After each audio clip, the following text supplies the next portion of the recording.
माइंडस्टिक्स foundation ट्रस्टद्वारे निर्मित. नमस्कार. आपण पाहतो की मोठमोठी मशिनरी जसं की एक्स्कॅव्हेटर्स किंवा क्रेन किती सहजपणे प्रचंड वजन उचलतात, नाही का? पण या सगळ्यामागे नक्की कोणती शक्ती असते? चला, आज आपण त्या अदृश्य पण अत्यंत महत्त्वाच्या घटकांबद्दल बोलूया, जे हे सगळं शक्य करतात. कधी विचार केलाय का की हे जे महाकाय मशीन्स आहेत ते इतक्या अचूकतेने आणि इतक्या प्रचंड ताकदीने काम कसं काय करतात?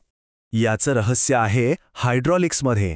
म्हणजे एका बंदिस्त जागेत दाबयुक्त द्रवाचा वापर करून अविश्वसनीय कामं केली जातात.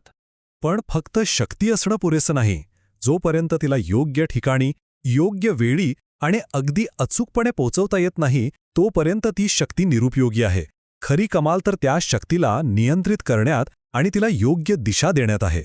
तर मग कोणत्याही हायड्रॉलिक प्रणालीच्या अगदी मूलभूत भागांपासून सुरुवात करूया, म्हणजेच द्रवाला वाहून नेणारे मार्ग.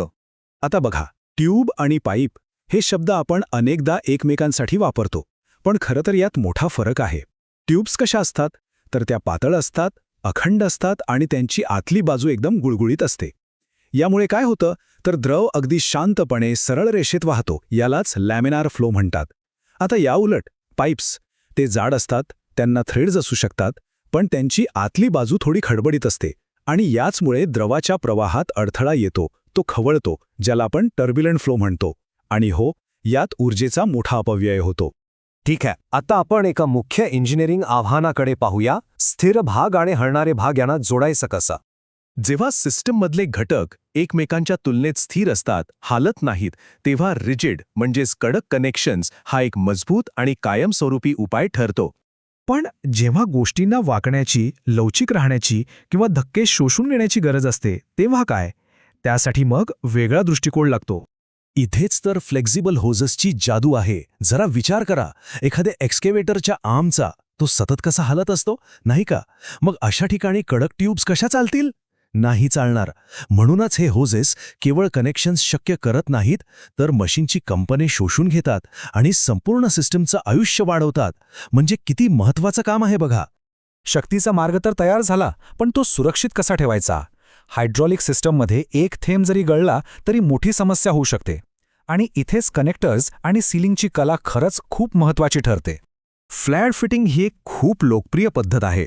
यात काय होतं तर ट्यूबचं टोक बाहेरच्या बाजूला पसरवून कनेक्टरच्या बॉडीसोबत घट्ट दाबून बसवलं जातं.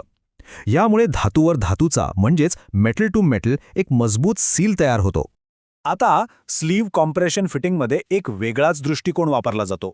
इथे एक नट आवळल्यावर एक स्लीव्ह आणि ट्यूबची नेक एकत्र दाबले जातात आणि याच दाबामधून एक घट्ट लीक प्रूफ सील तयार होतो. जेव्हा अत्यंत उच्च दाबावर काम करायचं असतं ना, तेव्हा फेरूल फिटिंगचा वापर होतो. ही जी धारदार रिंग आहे ती नट घट्ट केल्यावर ट्यूबच्या मटेरियलमध्ये अक्षरशः रुतून बसते. यामुळे एक इतका शक्तिशाली आणि कायमस्वरूपी सील तयार होतो की तो सहजासहजी निकामी होतच नाही. इथे धातूवर धातू वापरण्याऐवजी एक वेगळंच तत्व आहे. एका मऊ रबरच्या ओरिंगला दोन सपाट पृष्ठभागांमध्ये दाबून एक अचूक सील तयार केला जातो. ही पद्धत खूपच प्रभावी आहे आणि अनेकदा वेल्डिंगसोबतही वापरली जाते. तर यातला सगळ्यात महत्त्वाचा मुद्दा असा आहे की फक्त योग्य भाग असणं पुरेसं नाही, ते अगदी अचूकतेने बसवले गेले पाहिजे. पहिला नियम, वाकवताना काळजी घ्या.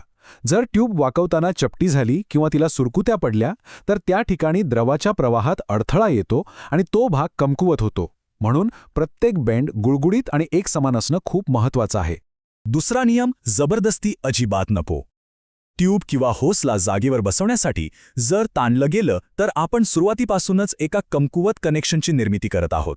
यामुळे पुढे जाऊन गळती आणि मोठं नुकसान हे निश्चितच आहे. हे खूप इंटरेस्टिंग आहे. बघा, दाब दिल्यावर फ्लेक्झिबल होज चक्क आकुंचन किंवा प्रसरण पावतो.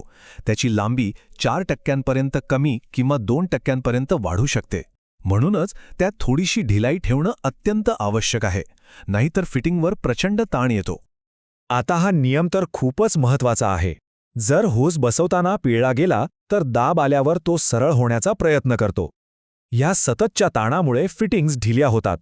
हे अपयशाचं एक सामान्य पण सहज टाळता येणारं कारण आहे. आणि शेवटचा नियम, होस नेहमी हालचालीच्या दिशेनेच वाकवा. जर होस एकापेक्षा जास्त दिशांना वाकत असेल तर त्यावर गुंतागुंतीचा ताण येतो आणि तो लवकर खराब होतो. त्यामुळे होस ज्या भागाला जोडला आहे त्याच्याच हालचालीच्या रेषेत तो वाकलेला असावा. या सगळ्यामुळे एक विचार मनात येतो. एवढ्या मोठ्या हजारो PSI दाबाच्या सिस्टीममध्ये कदाचित सर्वात लहान दिसणारा भाग म्हणजे ते एक छोटंसं फिटिंग हेच सर्वात महत्त्वाचं ठरतं, नाही का? म्हणजे मोठमोठ्या सिस्टीमचं यश हे अशा लहान सहान पण अचूक गोष्टींवरच अवलंबून असतं.